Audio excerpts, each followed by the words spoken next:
Hi, Esmeralda. My name is Kaili, and I am a counselor in training here at Hood. Mm-hmm. We'll be talking for about 30 minutes today, and I'll be talking a little bit more at the beginning of the session than I will later on.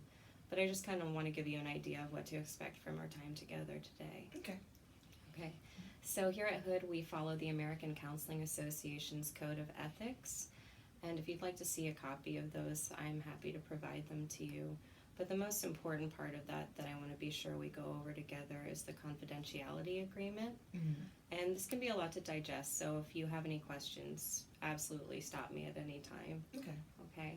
So first, I want to be clear that whatever you say here stays here. This is your time and your space, and I want you to feel like you can talk about anything and know that it stays in this room. Okay. So the only time that I would have to break confidentiality is if you told me that you plan to hurt yourself or another person. I would have to report that.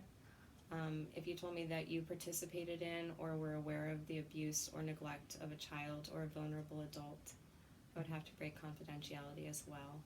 Also, if I received a court subpoena. And then lastly would be, at your request, I could release your records to, say, a psychiatrist or your doctor or another counselor. But again, that's at your request. Okay. So, do you have any questions about any of that? So let's say like someone, like a family member or something calls, and it doesn't have anything. They're requesting to know what's going on in our session, but has nothing to do with like abuse or anything. Would you give that information? No, absolutely not. Okay. Absolutely not. Your records are 100% confidential, except in those instances that I just described. Okay. Any other questions? That's all. Okay.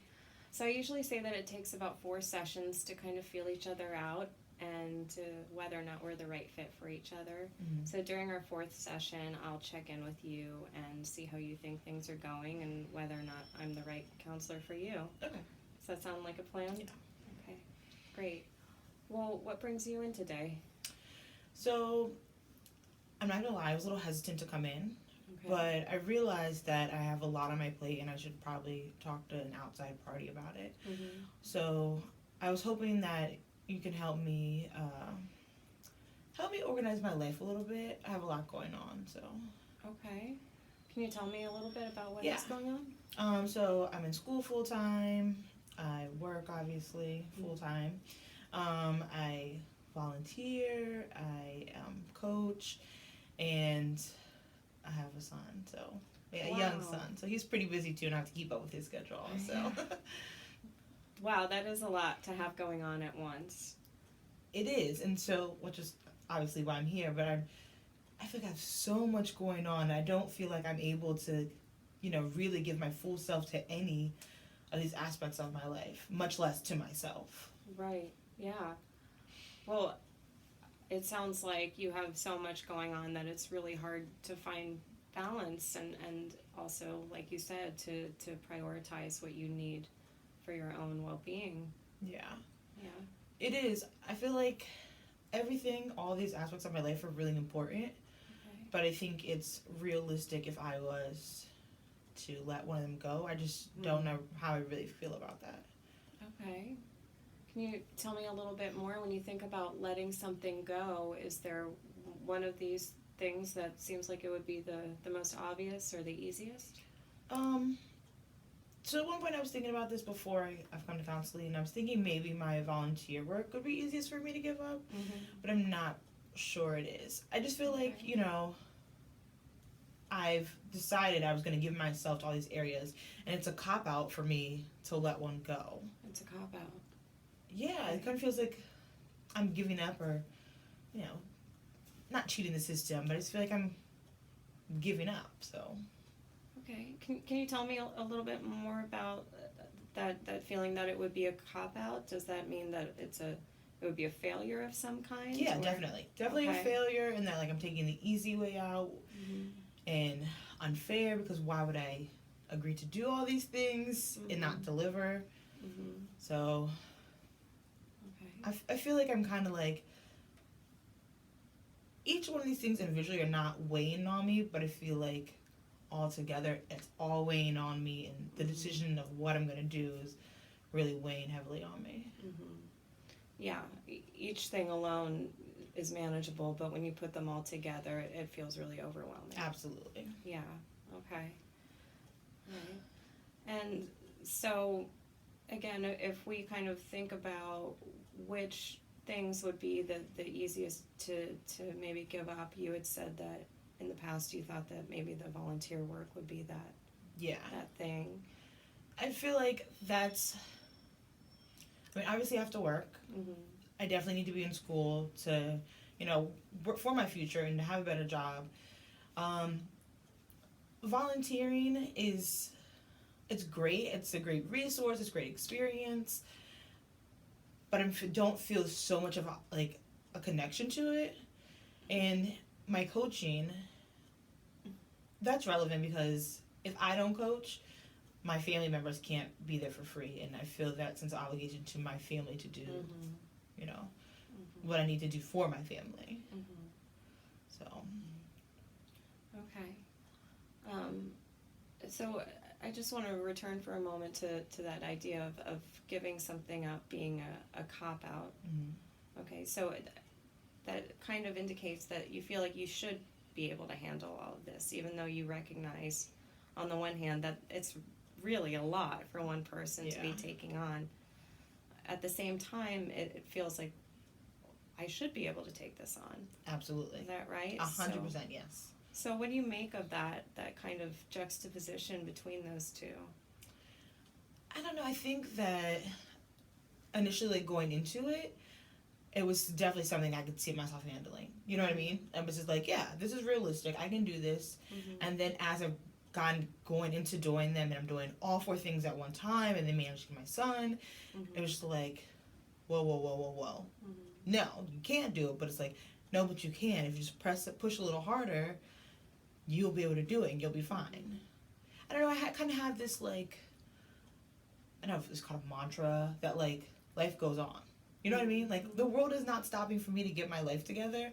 So I'm just going to continue to do them, and it's going to be fine. And eventually something will end, and I would have made it through the storm. So I think that's where the cop-out comes from, and the discrepancy in it that it's okay, but it's not. I can do it, but I can't do it. Because it will end at some point. You should be able to just power through. And Exactly. Okay. Yeah. All right. Well, so you mentioned that coaching is something that involves your family and benefits your family. Did I hear that right? Yeah. Family is definitely a big part of my life, and I feel like if I don't do this for them, then someone's going to have to pay for it, or they're just not going to be able to do it. So, I mean, growing up, me and my brother have always been heavily involved in sports. My parents have been involved, either coaching, helping run the organization, or team parent, or whatever. And so I feel like this is me giving back, and, keep the tradition going. And I don't want to let anyone down. You don't want to let anyone down. Yeah. So I hear that family is really important to you. Can you tell me a little bit more about what family means to you? It just it's home, you just have that feeling of home, regardless of how far we are. It's that's my comfort. So it's really important to me. They're important to you. Yeah. And so it feels important to be able to contribute something to them. Exactly. Definitely. Yeah, okay. I just think that, if I don't do it, not that I'm going to be looked at badly, but just that they're going to be like, well, why can't you do it? So. And if you can take a step back out of the situation and try to view it objectively, do you think that is something that they would really feel Probably or think? not. Probably not. Okay. They probably wouldn't, but I just don't want to. I don't want to even think about those thoughts running through their head, Just because they are my family. If it was somebody else, like a friend or something, I'd be like, it's not my responsibility, it's okay. But because they are my family, and family sticks together, and we do things for each other, and that's how I view this, just something I'm doing for them. Okay. I don't know, you have to have your family's back, and that's what this is for me. Okay. So this feels especially important because it's something that you can give your family, and they've given you so much, and it's important to kind of contribute in the way that you feel you can. Absolutely. And, like, my work and my school, I'm benefiting from that right now. But, with me coaching, they're benefiting from that. Like, so many people are benefiting from that. So it's not even like, it's not like disappointing myself. It's like, I have to consider them too, because they are benefiting, not just myself. Whereas my work and my school, I am. I mean, eventually down the line, so somebody's gonna benefit from it. But right now, like, they are firsthand benefiting from it. Right. Okay. And so right now they're firsthand benefiting from you coaching, but you're not. And also with school and work, you're benefiting from it kind of in a long-term sense, right? Yeah. But in the here and now, you're not really directly benefiting. Is that a fair thing to say? That pretty accurate. So I'm wondering what you are getting for yourself right now in the midst of all of this. Here and now, I'm nothing but stress. Nothing but stress, okay. Which is not benefiting anyone. Okay. All right. Can you tell me a little bit about that stress, how that feels? It just feels like I just have no time for myself at all. So, I don't know, like, I'm fine with it. I'm just kind of, like, flat about it. I'm not like, oh my gosh, this is such a huge problem, or oh my gosh, like, it's not a problem. It is a problem, but I'm just kind of, like, going through the motions of it. Yeah, okay. So I'm hearing you on the one hand, you're recognizing that you are experiencing a lot of stress. And on the other hand, you're kind of saying, but it's okay. And stress is really overwhelming, but I'm not really seeing you manifest that. And then, at the same time, you came in today, I think, because you're feeling a little overwhelmed and a little bit stressed out. Yeah. So maybe, is it hard to talk about that feeling of stress, to admit that it's something that is a feeling, and that... I think it's hard to admit it, because I don't want to admit it, because that means that I've gotten in, like, way too deep. So I don't want to admit that I'm stressed and just make it seem like I have it all together. So I think it is difficult to admit it. Maybe even admitting stress feels a little bit like a cop-out? Yeah. It does. Yeah, absolutely. I feel like I should be able to handle it. And then, but it's like, I know I can't, and I need to find some type of way to please myself too, and to fulfill myself, so I'm benefiting from something. And I just haven't reached that point yet. I'm thinking that maybe if I have, like, once I reach that point, that everything else won't seem as bad, and I won't have to let go of anything. Okay, so I want to make sure that I'm hearing you right. You feel like if you could find some stress management techniques, that life would feel more manageable overall, and that you might be able to balance your obligations better? Okay. That's what I'm thinking. I don't know how realistic that is, but I'm thinking if I somehow can manage or find some type of way to, like you said, I'm not benefiting from anything currently, so I think that if I was to have some way to benefit from it, then everything else would seem manageable. Well, I think stress management is really important, and I'd love to explore some options for stress management with you. Okay. But before we do that, I would like to pause for a moment and kind of look once more at the scope of everything that is on your plate right now. Okay. Because it really is a lot. And you mentioned that you have thought in the past about maybe giving something up, whether it be, you had said specifically that your volunteer work was what you usually think about when you consider giving something up. Yeah, but I feel like everyone, my volunteer service needs me. I work with a young autistic kid, and I feel like he's in the system, foster care system, and I feel like if I let go of him, like what's gonna happen? Like I feel like I'm kind of a stable figure in his life, so he needs me. My family needs me to coach. I need to go to school. I need to be working. So I feel like I'm being pulled, and everyone needs me. Mm-hmm. So everyone needs you. Yeah. But I think I'm realizing that I need me too. Mm-hmm. So. So you're definitely feeling a lot of obligation to a lot of people. Yeah. And that feeling that taking something for yourself might be a cop-out. Right. Yeah. Because, no one's wondering, like, oh, is Esmerelda having great self-care? Is she doing what's fulfilling for her? No. You know what I mean? They just see, okay, I'm going to work, I'm going to school, I'm going to my volunteer, I'm coaching for them. So I'm wondering if self-care might even seem selfish. A little bit. Yeah. That's probably the cop-out. Mm-hmm.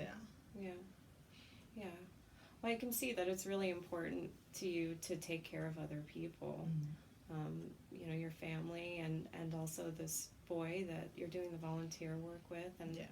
I really, really admire that. At the same time, I am wondering if maybe there's a really close tie between how important family is to you and the fact that this boy doesn't have a family, how that might play into that obligation that you're feeling there. I think so. Yeah. Which I don't even think I realized until you just made that connection, but because family is so important to me, he doesn't have one. Mm-hmm. And I know that that's home to me, and that's my support. He doesn't have the support. But here, I'm able to be a support, but I'm just not family. So I don't want to pull out and not be a support for him. Okay. So that's why I feel like at one point it was realistic to like let go, but once I feel like he's getting more connected with me and we actually have like a relationship.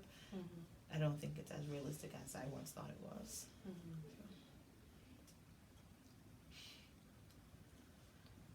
It's tough. Yeah, it is. It is tough. Mm-hmm. How does it feel to be talking about this right now? It's hard because I have to put all my feelings and realizations out here, and you're bringing out things I didn't think about before, which is only going to make my decision harder and figuring out what I'm going to do even harder. So it's tough.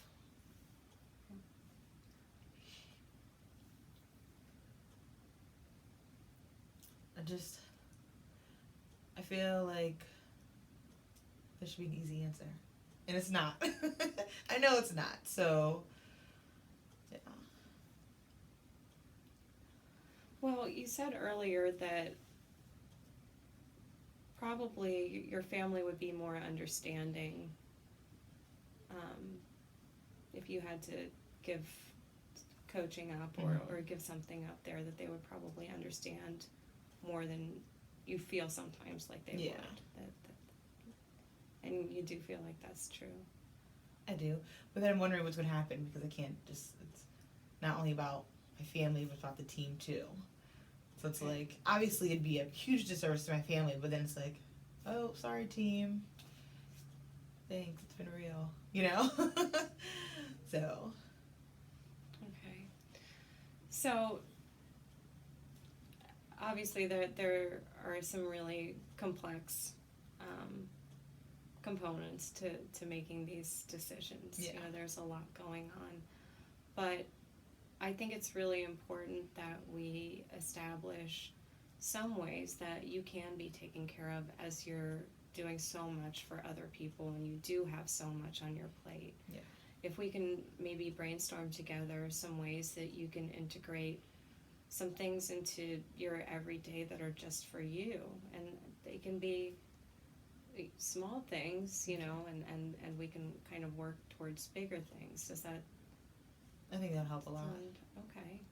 So can you tell me about some things that you enjoy doing where you feel the least stressed? I absolutely love doing puzzles. Okay. That's like my go-to. What kind of puzzles? Any puzzles. 500-piece puzzles. Okay. So like jigsaw puzzles? Well, no, just building puzzles. I don't know if that's a jigsaw puzzle. Just piecing the puzzle pieces together. Not like Sudoku or anything like that. Like crossword puzzles. Not those kinds. Like a regular, like physical puzzle. Okay. So you enjoy doing puzzles. What else?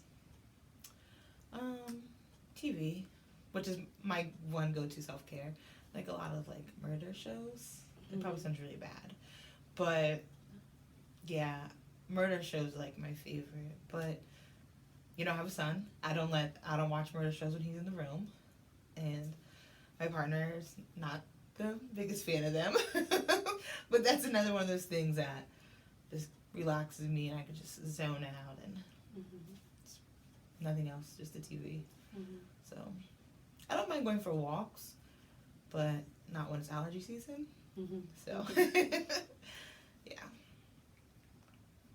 Okay, so we've got doing puzzles, watching TV, going for walks when it's not allergy season. Yes.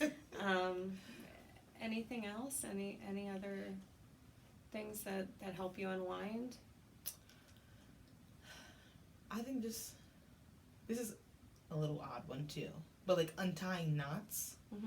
That's like if someone has like a knot in their shoe, I'm just give me your shoe. Like I just sit there, or like fiddle with it. Like someone has like a knot in their jewelry or something. That's really calming for me. Sure. But I don't think it'd be calming to make the knot to undo it. You know. Yeah, but I can see the meditative aspect of that. Yeah. Sure. Okay.